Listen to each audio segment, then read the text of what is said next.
Hello my sweeties and welcome back to my channel. If you don't already know me, my name is Celise and thank you for joining my spooky little family.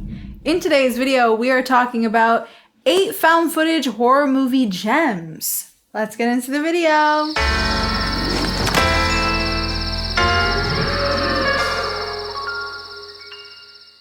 Oh my god, hi, how are you? So I realized that I have not done a found footage horror movie list, which is really crazy considering this is one of my favorite subgenres, and I've spoken to death about various found footage films in multiple underrated videos.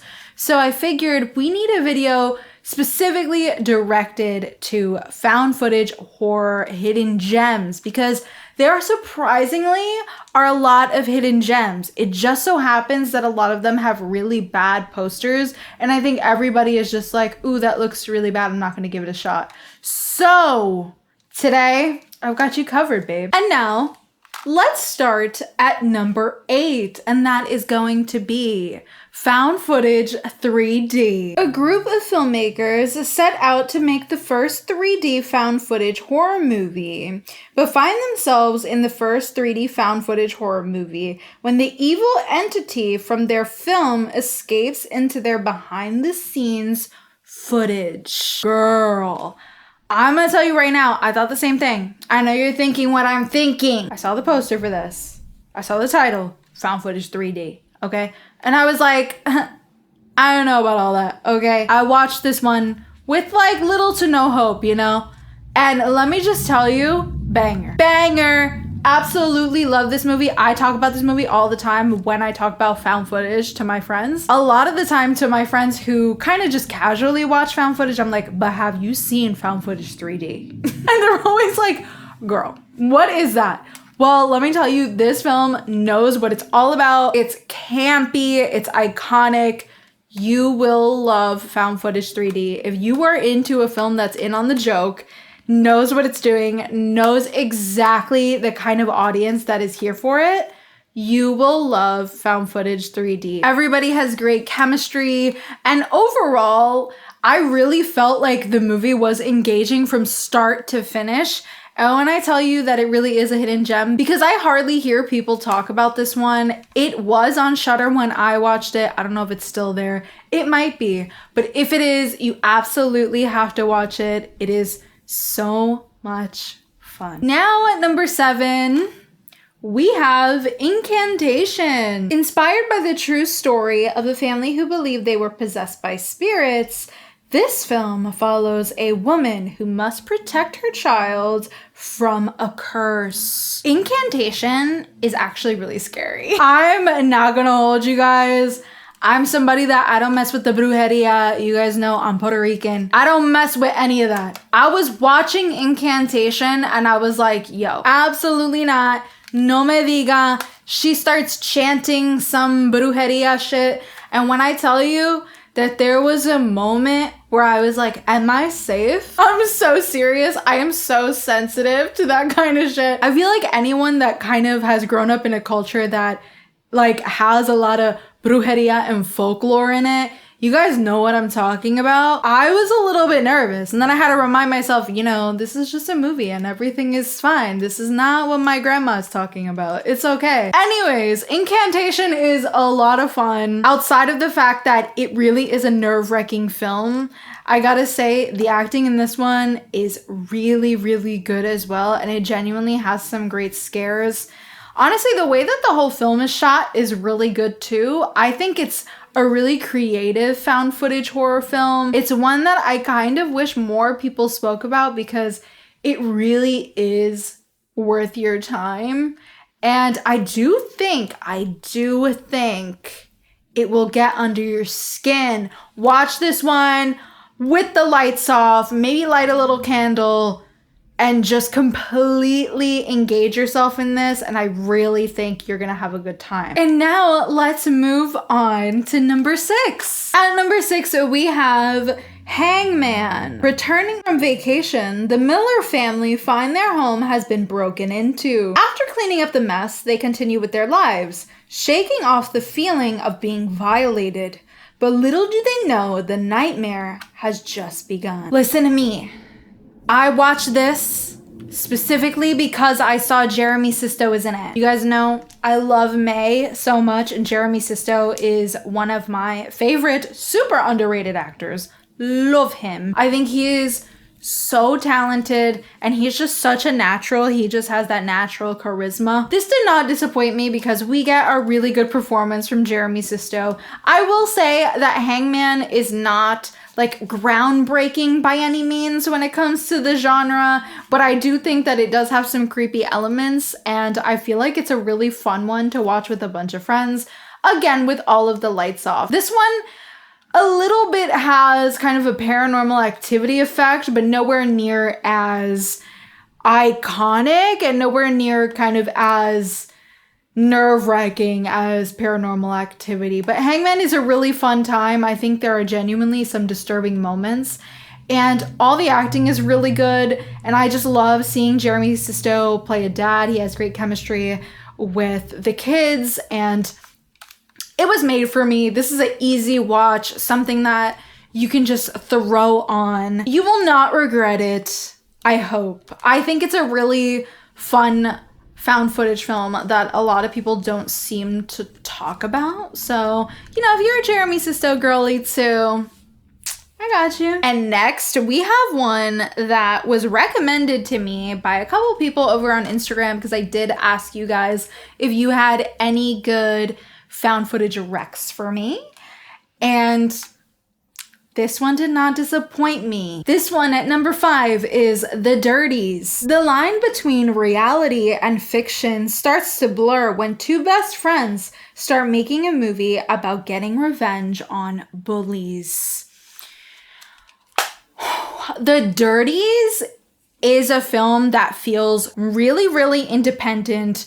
It feels really, really intimate, and it has really great performances from our two leading men. Okay, so here's my one gripe with The Dirties. There is a scene in this that feels completely unnecessary, and it makes no sense and is incredibly wrong on so many levels. It's a scene that really has no business being there, and even if it is to show that these kids are stupid or something, I just feel like it does not need to be there. And if you've seen The Dirties, you know exactly what scene I'm talking about, because it's really kind of towards the beginning of the film. So that kind of bummed me out, and it didn't make this film a 4-star for me. But outside of that, I think that the performances we get in the movie are really great. And it kind of has like this indie Kevin Smith vibe to it, which I really like Kevin Smith's work, as you guys also know, which actually makes a lot of sense because at the beginning of the film it does say Kevin Smith presents The Dirties, but he did not direct this film. But there is a very Kevin Smith-esque energy in the movie. I will say this one I think is a really feel bad found footage film. By the time we get to the ending, I was incredibly heartbroken. I feel like our two leads really hold the movie together so much that by the time we get to that finale and that final line, it's really, really sad. And obviously with the subject matter of what this movie is about, it already is incredibly icky and uncomfortable.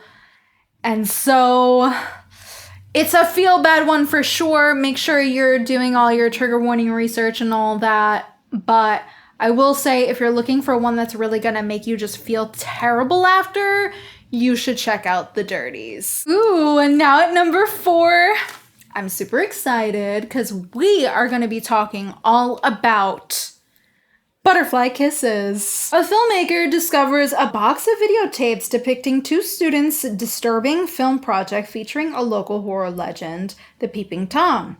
As he sets out to prove this story is real and release it as a work of his own, he loses himself and the film crew following him into his project. Butterfly Kisses is an underrated gem. I have been singing high praise for Butterfly Kisses since I first watched it, I think 2 years ago now. I really, really like this movie. I think that it has this really fun kind of mockumentary vibe. And also all of the acting is really, really great as well. And actually, I will say, I did watch this one in the summer, like in the middle of the woods. And it was a really great vibe because a lot of the film, as it goes on, is genuinely creepy. There's a lot of creepy imagery. Actually, I feel like Butterfly Kisses kind of almost has like this creepy pasta effect to it. So I really liked it. Obviously, if you're into like creepy pastas, kind of like that vibe, I think you'll be into Butterfly Kisses. But I will say, for me, it's better than a creepy pasta for obvious reasons. But Butterfly Kisses is an absolute vibe. You have to watch it, and I guarantee you, you will like something about it. It really is a great time. And again, our acting is so great. Our leading lady shines. She shines. She has some great scenes that have stuck with me. This is also one I recommend a lot to people. So make sure you check out Butterfly Kisses. Oh my God, girl. I am so excited right now. No me diga. I'm so excited right now because we got a movie on here. Okay, that is directed by Michael Haneke. If you're unfamiliar with that name, he did Funny Games. Yes, he did the iconic German Funny Games, and then he went and he did an American version with Naomi Watts. But anyways, I'm really happy to talk about this movie. It had been on my list for a really, really long time, and I'm so happy I finally got to see it. At number 3, we have Benny's Video. A 14-year-old video enthusiast obsessed with violent films decides to make one of his own and show it to his parents with tragic results. And were they tragic results indeed? Whew, Benny's Video is really good. It is from 1992, so it kind of has this gritty 90s vibe. It's also a really cold film. Everything is very, very blue and just, it like feels gross. Benny as a character is gross. There's actually a lot of gross scenes. There is just a scene of that kid drinking milk that utterly disturbs me. And I am sure it disturbs everyone who watches it. I love Benny's Video because it is a unique found footage film where what's really terrifying is these parents having to deal with what their son just did and not knowing how the fuck they got there. Okay? Because Benny's Video is really great at the fact that it doesn't show a lot of the horrific things going on. You're kind of just hearing things happening and you don't really know exactly what's going on. Once the parents get involved, everything is just really, really, really like upsetting. The whole film is very, very upsetting. And I find this film to be very, very disturbing. And it's disturbing in a different way because you don't see a lot of disturbing imagery. It's just the idea of exactly what's going on, and the performances elevate this film so much. And of course, the brilliant directing from Haneke helps immensely. I really, really like his style so much. I thought that Funny Games was always going to be my favorite of his work, but honestly, after seeing Benny's Video, it's a lot more my vibe and is definitely my favorite. And also one that I don't hear enough people talk about, which makes me really, really sad. You guys have to go and watch Benny's Video. But I will say, prepare yourself. Cue up some SpongeBob or something after this, girl, because it's not a nice feeling after. Oh my God. And now at number 2, we got a movie, baby. That is from the year I was born. Yes, it's from 1996. We have Thesis. While doing a thesis about violence, Angela finds a snuff video where a girl is tortured to death. Soon she discovers that the girl was a former student at her college. Thesis is also not really a feel-good movie, but I will say Thesis kind of has a lot of comedic relief, unlike Benny's Video, which is just feel like shit the entire time. So I love Thesis so much. This is a film that is from Spain. This is not your average found footage film. There are tapes that are found, but it is not shot, you know, with somebody holding the camera, and it's not your classic found footage like that. But once the tapes get involved, it very much is a found footage film because she indeed finds tapes. I love the actors in this movie. I actually think these are some of the best performances that I have seen in a Spanish horror film. And a lot of the themes in this are naturally very disturbing. But I will say that the movie itself, while the themes are disturbing, I was not particularly disturbed nor scared. It has a specific aesthetic that I just really, really love. This one is also very, very blue, kind of like Benny's Video. And Angela is such a great character. Oh, and then, oh my God, one of my favorite characters in a horror movie is actually in this movie. Tele Martinez, who plays Chema, is so good. I love Chema as a character. I feel like he's just great. Everything about him is great. I want to know Chema's top 4 on Letterboxd so bad. Okay, so listen right now. I know, I'm late to the game with this one. So if you've seen this already, mind your business, okay?